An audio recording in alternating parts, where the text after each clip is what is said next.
Hello, my name is Gabby, and I'll be talking about multiple sclerosis. So, multiple sclerosis, also known as MS, is a chronic autoimmune inflammatory and neurodegenerative disease of the central nervous system, including the brain, the spinal cord, and optic nerves. This organ-specific disease is a result of the dysregulation of the immune system, and it results in immune cells attacking myelin, which is the insulating sheath that protects nerve fibers and increases the speed of impulses. This loss of myelin forms scar tissue called sclerosis, and the hallmark of MS is the presence of focal demyelinated plaques with Glasgow formation. So as you can see, the Schwann cells are cells that form the myelin sheath on axons outside the brain, and with damage to the myelin sheath, the signal traveling across the nerve is disrupted, resulting in neurological problems. The cause for MS is unknown, but it could be a result of a combination of genetic and environmental factors. Some studies show that MS is caused when people with the right combination of genes are exposed to some trigger in the environment. It is a very unpredictable disease, and it affects people very differently. Some people with MS may have only mild symptoms, while others may lose their ability to see clearly, to write, speak, and walk. People with benign MS experience very mild to no attacks with long periods of no symptoms, and although MS is not fatal by itself, complications that result from MS can contribute to a person's death. MS falls under the category of a type 4 hypersensitivity reaction. So the first three types are considered immediate hypersensitivity reactions because they occur within 24 hours of contact with an antigen, but a type 4 hypersensitivity reaction is mediated by T cells, and that they provoke an inflammatory reaction. In MS, inflammation is sustained by autoreactive T cells directing against components of myelin. So there are four main types of multiple sclerosis. There is clinically isolated syndrome, CIS, relapsing remitting MS, secondary progressive MS, and primary progressive MS. CIS refers to the very first episode of symptoms caused by inflammation and demyelination in the central nervous system. Symptoms commonly include optic neuritis, vertigo, loss of sensation in the face, weakness in the arms and legs, difficulty with coordination, balance, walking, speaking, and swallowing, and bladder problems. To meet the definition of CIS, the episode must last at least 24 hours. Though an episode like this is normal of multiple sclerosis, not everyone who has CIS develops MS. A person with CIS has a high likelihood of a second episode of relapsing remitting MS if an MRI shows brain lesions, which is a hallmark of MS. But without these lesions, the likelihood of an MS diagnosis is much lower. Relapsing remitting MS, or RRMS, is the most common disease course. It shows clearly defined attacks of new or increasing symptoms. These attacks are called relapses and are typically followed by periods of recovery, or remission, hence the name relapsing remitting. About 85% of people with MS are initially diagnosed with RRMS. During remission, symptoms may disappear or they can continue and become permanent, but the disease does not progress during remission periods. RRMS is characterized as active, not active, worsening, or not worsening. So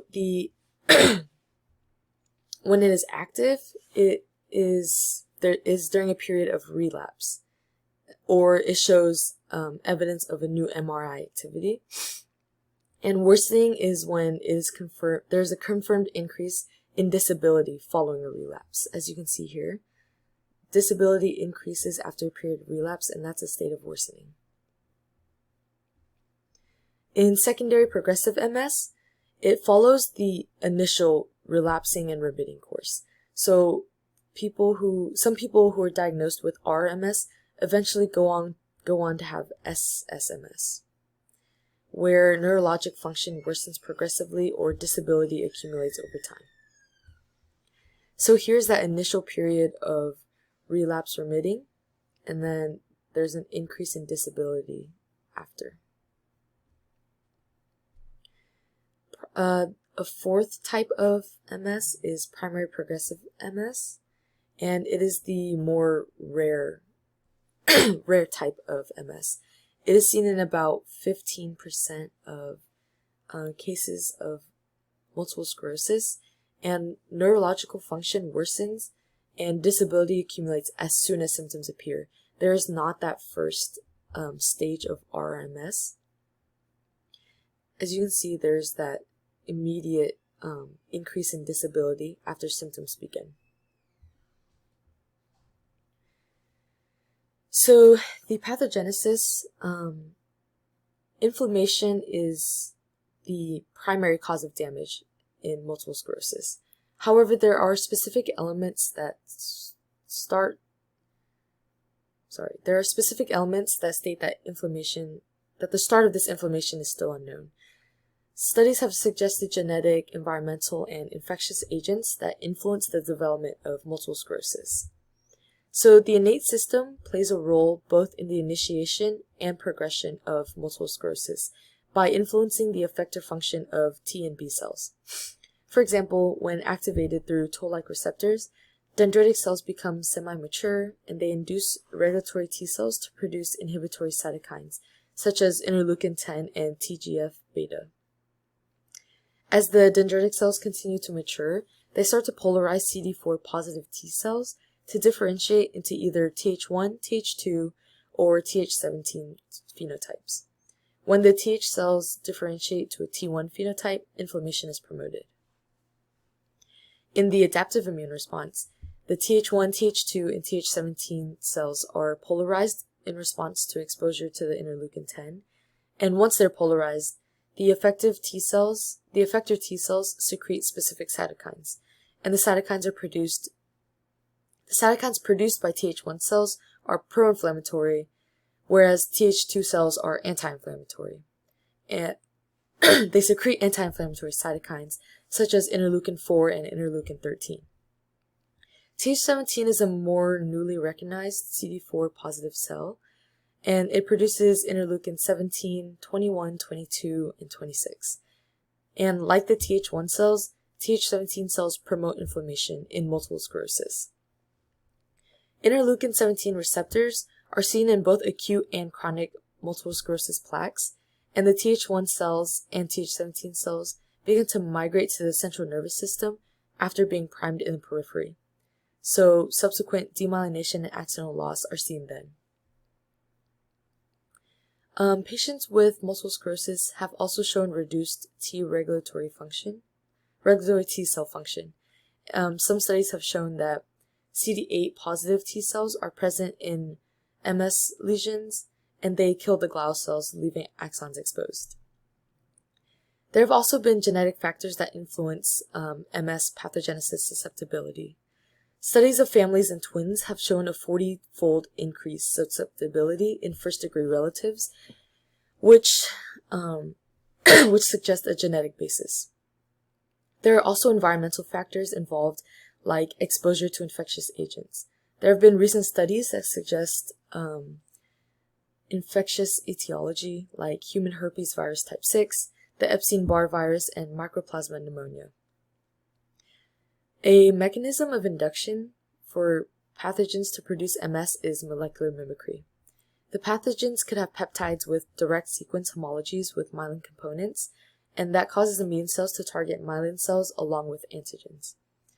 There have also been studies that show viral infections like upper respiratory tract infections and bacterial urinary tract infections that can trigger MS relapses.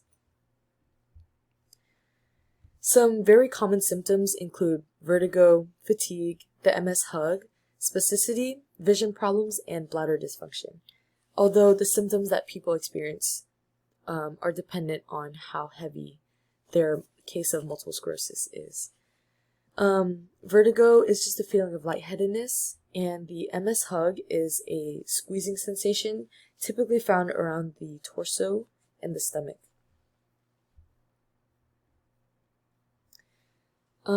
A recent prevalence study shows that multiple sclerosis is 3 times more common in females than in males, and this suggests that hormones could possibly play a significant role in determining susceptibility in MS.